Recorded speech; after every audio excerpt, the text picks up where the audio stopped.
Thursday, March the 10th, you should be reading Numbers chapter 19 through 21, as well as Colossians chapter 4. I hope that you've been enjoying this part of the book of Numbers. As I said, I think this last weekend, as you're watching these videos, you get to Numbers, and the beginning of it is this kind of boring stuff. It's about these people and their kids and the lists of tribes and stuff, and at the end of Numbers, it's kind of the same way, but here in the middle is kind of the good stuff. It's the stories of Israel wandering in the desert as they're making their way to the Promised Land. And our story today that I want to talk about comes actually out of chapter 21 of Numbers.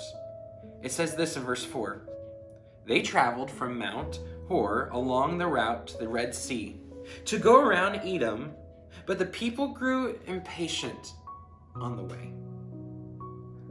They spoke against God and against Moses, and they said, "Why have you brought us up out of Egypt to die in the wilderness? There is no bread, there is no water, and we detest this miserable food." And you can read that and think, man, God, why would you lead them to a desert location? Why would you make them wander in the desert where they don't have food and they don't have water? If you only read that portion, you forget that literally the chapter before this, God provides water to them from a rock.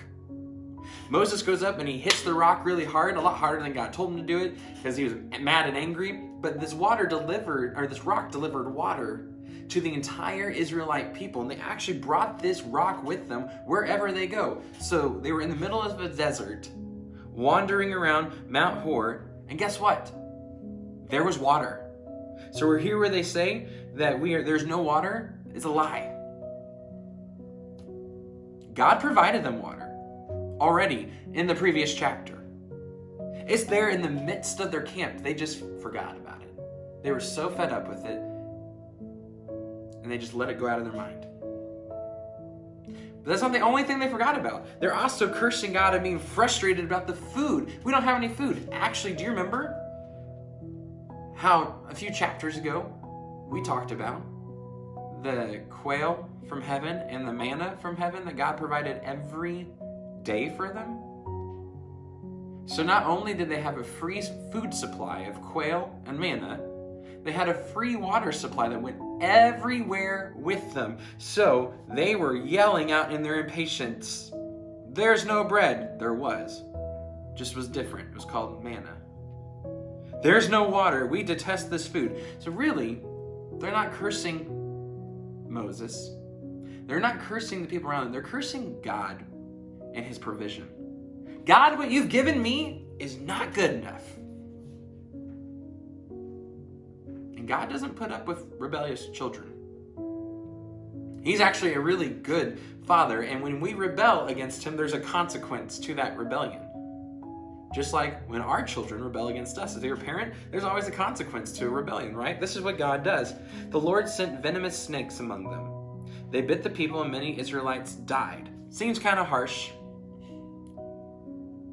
But as we've learned through this whole study, if you've been with us since the beginning, God's consequences are always right in the end, even when we feel like they're harsh. So the people came to Moses and they said, "We sinned when we spoke out against the Lord and against you. Pray to us that the Lord would take away the snakes." So Moses prayed for the people. Moses was not patient the chapter before. But this time he was. He could have said, "Nah, this is your own fault," but he didn't. He chose to be patient in this moment. He chose to give grace in this moment and ask God to deliver them. And this is the reason why I wanted to talk about this story. We're getting to it, I promise. The Lord said to Moses, "Make a snake and put it on a pole. Anyone who is bitten can look at it and live." So Moses made a bronze snake and put it on a pole. Then when anyone was bitten by the snake and looked at the bronze snake, they lived. Guess what? In the New Testament, one of the New Testament writers talks about how this is a foreshadowing of what God was going to do through Jesus on the cross. Just like that the snake was put on a pole and put up for people to look to for deliverance and for healing, that we could look to the cross of Jesus for healing. This is a cool little story.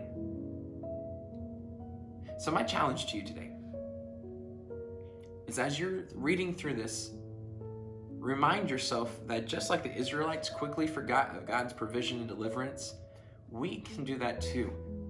That's why it's so important for us to gather together weekly. That's why, not only just to worship God and to be in His presence, but we need His people to sharpen each other, to remind us of the goodness of God and what He's done, because we are forgetful when we're left alone.